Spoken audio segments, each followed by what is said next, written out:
มาดูกันที่อันสุดท้ายครับ ChatGPT Codex เพื่อทำงานเชิงอัตโนมัติเราเคยได้ยิน AI Agent ไหมครับหรือว่าเราเคยได้ยินไหมว่าเราให้ AI เนี่ยมันควบคุมคอมพิวเตอร์ของเราโดยอัตโนมัติเลย Codex ตรงนี้นี่เองที่เป็นตัวที่สามารถที่จะทำแบบนั้นได้จริงๆแล้วมันก็มี Claude Cowork หรือว่าอื่นๆที่ใกล้เคียงแต่ว่าผมเลือกใช้ตัวนี้เพราะมันมากับแพ็กเกจที่ผมใช้นั่นเองนั่นหมายความว่าตรงนี้สายฟรีใช้ไม่ได้นะครับตรงนี้ต้องเป็นคนที่ว่าใช้แบบโปรหรือว่ามีแพ็กเกจตัวอื่นถึงจะใช้ ChatGPT Codex ตรงนี้ได้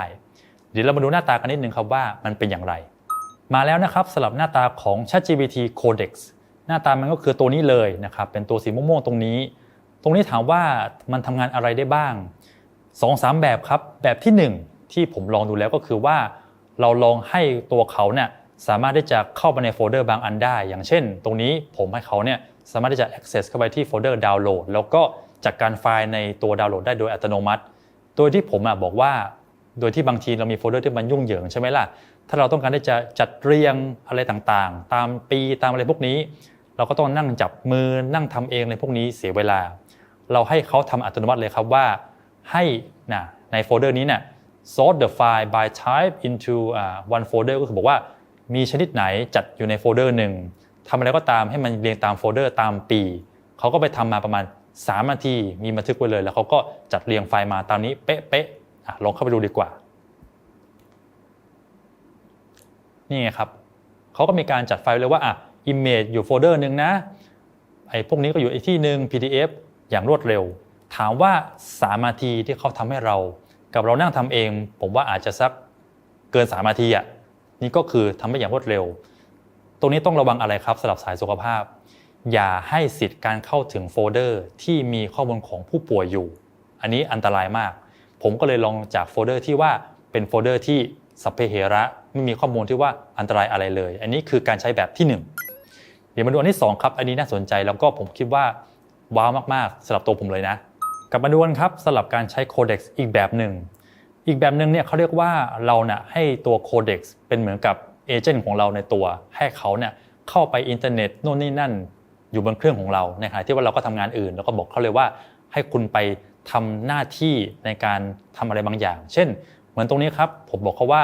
add browser นะครับก็คือให้เขาใช้เบราว์เซอร์ของเราได้แล้วก็ไปทำ pharmacology ของการสำหรับพยาบาลในเรื่องของการใช้ยาสำหรับจิตเภทตรงนี้แล้วก็มีพร้อมที่ค่อนข้างยาวนิดนึงซึ่งถ้าใครสนใจตรงนี้เดี๋ยวผมก็แจกพร้อมไว้ให้ละกันสมมุติว่าเราทำตรงนี้เสร็จผมก็เลือกเป็นโมเดลแบบ low ก็คือว่าไม่ได้รวดเร็วเท่าไหร่นะครับแล้วก็กด enter ไปเลยตรงนี้ใช้เวลานิดนึงนะครับเขาก็จะมีการไปเซตอัพอะไรบางอย่างของเขาขึ้นมาก่อนหน้าที่ของเราคือกด approve ในบางขั้นตอนเพราะว่าเขาจะถามเราเป็นระยะว่าเขาทำอันนี้ได้ไหมเขาใช้ plug in ตรงนี้ได้ไหม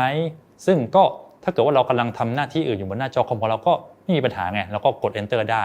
ซึ่งตรงนี้ปกติแล้วใช้เวลาไม่นานเท่าไหร่นะครับเดี๋ยวเรามาดูกันไปพร้อมกันเลยว่าเขาจะใช้เวลาในการทำตรงนี้กี่นาทีรอสักครู่นะครับ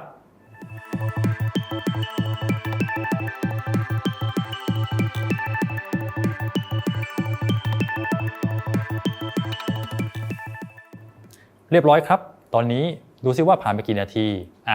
โคเด็กของผมใช้เวลาไปประมาณ5 นาทีแล้วเขาก็บอกว่าเอาล่ะเขาได้สร้างไฟล์เสร็จเรียบร้อยแล้วเป็น PDF ไฟล์นู่นนี่นั่นแล้วก็อยู่ตรงข้างล่างกดไปดูดีกว่ามันคือยังไงบ้างนี่ครับเห็นไหมครับว่าเนื้อหาเขาเรียบร้อยสวยงามทันทียาวๆมาเลยแล้วก็เป็น PDF แล้วก็กดเข้าไปดูเลยครับว่ามันอยู่ที่ไหนของเราแล้วก็กด Open เข้าไปมันก็อยู่ตรงนี้แล้วเรียบร้อยนะครับสำหรับไฟล์ของเราแล้วก็เพื่อความชัวร์เข้าไปเช็คดีกว่านี่ไงครับเอกสารครบถ้วนเขาบอกเลยครับว่าสร้างวันไหนอะไรยังไงเนื้อหาเป็นอย่างไร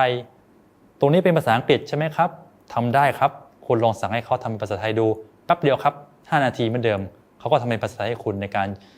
ทำเอกสารช่วยสรุปเนื้อหาการเรียนการสอนหรือว่าอื่นๆได้อย่างรวดเร็วผมถามว่าใช้คนจริงได้ไหมให้ไปทำใช้ได้ครับแต่ว่าคนจริงก็อาจจะมีอิดออดบ้างมีทำอะไรบ้างที่ว่าอาจจะไม่แบบขยันขันแข็ง5 นาทีทำเสร็จคนจริงอาจใช้เวลาสักประมาณครึ่งชั่วโมงก็ได้หรือว่านานกว่านั้นหรือไม่ทำอันนี้ก็ตอบไม่ได้เหมือนกันเพราะฉะนั้นนี่ครับที่เป็นข้อดีของ Codex เป็นผู้ช่วยส่วนตัวที่เราใช้เขาไปทำอะไรก็ได้หลากหลายรูปแบบลองดูครับถ้าใครมีซื้อแพ็กเกจของตัว ChatGPT Pro อยู่แล้ว ผมแนะนำว่าลองใช้ดูครับตัว Codex แต่อย่าลืมครับถ้าเกิดว่าจะให้สิทธิ์เขาเข้าไปในโฟลเดอร์บางอันอย่าใส่ข้อมูลที่มีความลับในโฟลเดอร์นั้นนะครับหรือว่าอย่าไปใช้ฟังก์ชันนั้นก็ได้ใช้ฟังก์ชันนี้ก็สวยงามรวดเร็วมีประสิทธิภาพจบกันไปแล้วครับสำหรับ3หัวข้อหลักการใช้โน้ตบุ๊ก LM GEMS แล้วก็ ChatGPT Codex เราชอบสไตล์ไหนคุ้นชินอะไรก็ลองดูก็ได้ครับส่วนตัวแล้วผมไม่ได้ว่าใช้ทุกอันหรือว่าใช้ AI ทุกตัวแบบว่าที่มันออกมาในท้องตลาดผมเลือกใช้ให้เข้ากับงานของผมแล้วก็อันนี้ผมคุ้นชินแล้วก็มีประโยชน์ก็พอเราไม่จำเป็นต้องวิ่งตามทุก AI ครับสำหรับบทหน้าก็จะเป็นตัวอย่างการใช้ AI ในการทำงานจีนด้านสุขภาพพาร์ทที่2ต่อแล้วเจอกันใหม่ครับผม